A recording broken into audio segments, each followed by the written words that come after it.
everyone. I wanted to thank you all first for watching my video. It really means a lot to me, and I really appreciate the feedback and the love and the support. Thank you very much. This video I decided I'm gonna make about compost. So I'm gonna try to show you guys our compost bins. We have two right next to me right here, and there's one more at the bottom of the property.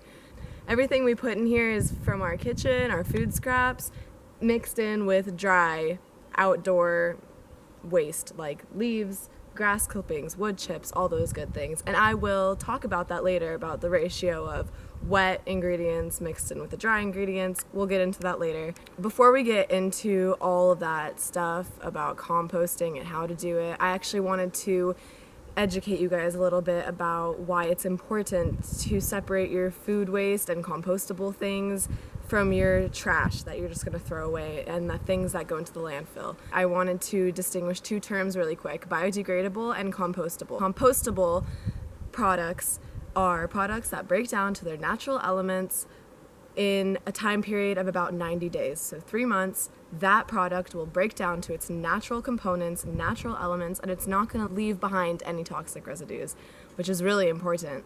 And on a plus side, it actually benefits your soil. So it gives back to the soil where it came from, where it was produced from. So you take your apple core, you put it into the soil, it breaks down, it feeds the microorganisms, turns into nutrients for the plants to then use.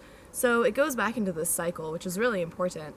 And the most important thing about compostable products is that it breaks down and it doesn't leave behind toxic residues. On the other hand, biodegradable. Biodegradable is actually a good thing. Basically everything is biodegradable if you think about it.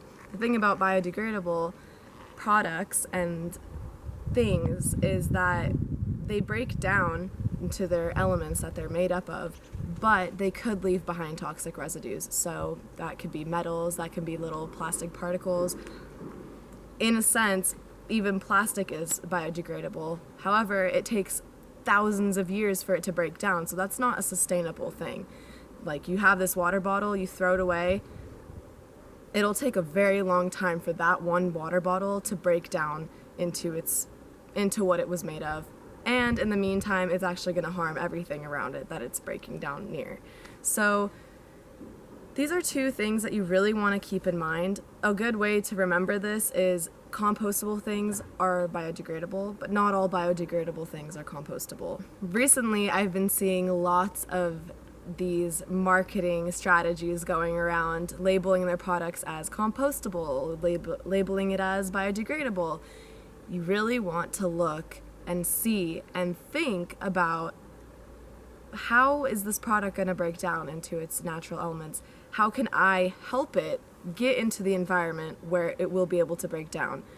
If it says compostable, that it is a good thing, it's a beneficial thing, but if you just throw it into the trash with the rest of your garbage and it gets into the landfill, it's not going to break down in a good way. When you compost something, in order for it to actually break down and benefit the soil, it has to be in the correct conditions. So it needs water, it needs air, it needs the microorganisms that will break it down. And it needs just the correct environment for it to actually, for this process to be able to take place. If you throw it into the landfill, it will not have the oxygen. It'll be trapped under all of this trash, all of this plastic, everything. It'll be between two layers of plastic. There aren't any microorganisms that can break it down into the soil. There are bacteria and fungi and things that will break it down, but it's actually going to release methane into the air, so that's actually really harmful for the environment. Now that I distinguish those two terms, I want to get into how do you compost. If you live in a city or a town and you don't have that opportunity or even the space to build a bin like this outside, you don't have a yard, that's okay. There's many other opportunities that you can take in order to separate your food waste from your trash. There are many programs now in different cities and towns I've seen that collect your compostable materials and your food waste. It's called green waste sometimes.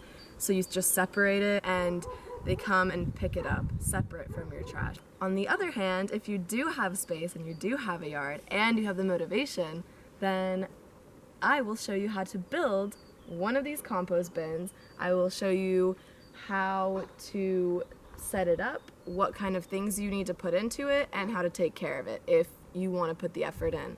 Here's our compost bin that we are currently using.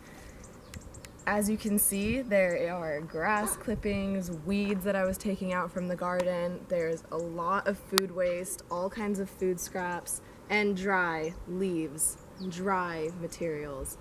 This ratio between dry and wet materials is really important if you're gonna have a compost pile and you want it to be successful.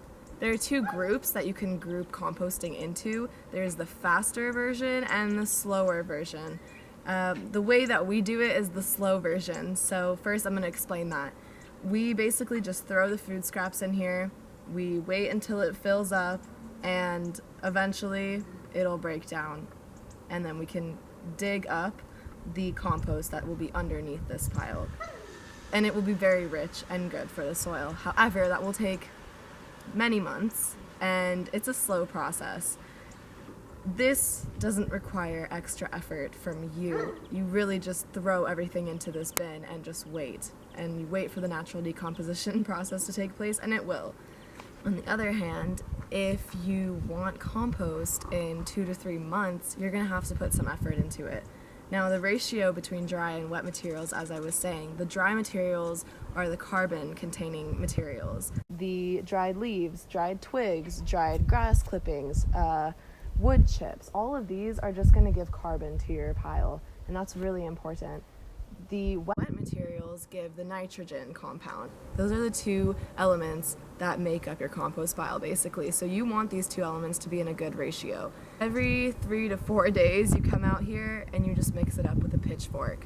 And you really just want to get that moisture level right. If it's too wet, if it's sopping wet, that can lead to rot, and it can lead to some seriously gross smells that are coming from your compost pile that you really, if you have a small yard, you probably don't want that. Or if you have close neighbors, they might get upset with you. So in order for that to not start smelling, you want to be putting in dry materials and you want to mix it up. The moisture level is kind of going to be like a wrung out sponge. So it's a little bit wet, but not too wet, because again, for the compost process to take place, you need oxygen. If your compost pile is too dry, which can easily happen, I mean, even if you're putting in your food scraps every single day, the sun is gonna dry it out. The air is gonna dry it out. It's gonna pull humidity out of your pile. So you can just water it. You bring your hose and you water it. Again, don't overwater it because then it's going to be too wet, and that's basically how you take care of it if you want compost faster. This kind of looks like a mess right now, and that's because we're actually extending this pathway right here, and we're going to make it all along the side of the compost bins. And we're going to use these rocks here, and we're going to have room for a new compost bin, which I'm probably going to build and show you guys in another video, because this in of itself is quite a big project. And now I just want to take you guys on a quick little tour through the garden, and I want to show you what's growing, all the things that I planted, new seeds that I've sown. Just a little update really quick, so follow me. Not sure if you can see that, but that's a little lettuce seedling growing up. I planted in this whole entire row all the way down. That's going to be lettuce.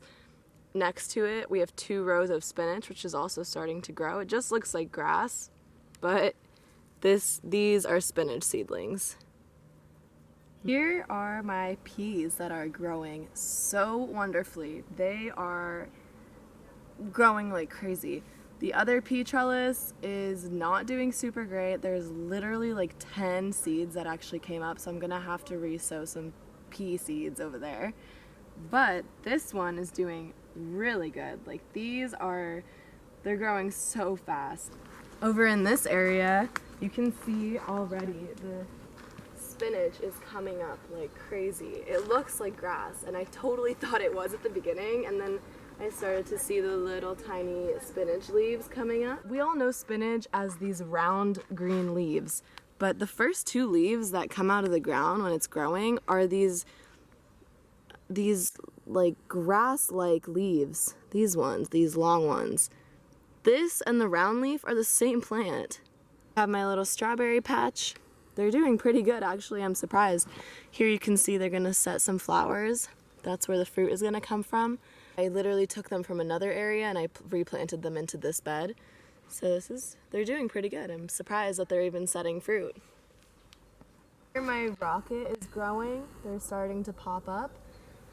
I planted corn salad. I'm not really sure if people in the United States are very familiar with this type of salad because I was not able to find it there. But it's this really small, round leaf little salad type. It's really good. I love it. I planted a row here and a row over there about like a week or two ago, and nothing's happening, so I might have to replant them or re-sow them. Here, this is gonna be Lola Rosa, which is a type of lettuce, and it's that red kind of lettuce, that reddish leaves. So it's already starting to have these red leaves, which is really exciting, and this whole row is gonna be that. Here we have some beautiful, fresh spring onion growing. They're super, super happy here.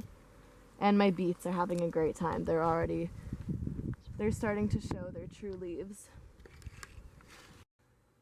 Here are the seedlings that I'm growing. There are peppers on the bottom left and the rest are tomatoes. So they're having a really good time in here. That was the end of this video. I hope that you guys learned something new. I hope that I could teach you guys some new things about why it's important to separate your food waste. And stay tuned for the next video. I'll show you actually how to build your own compost bin.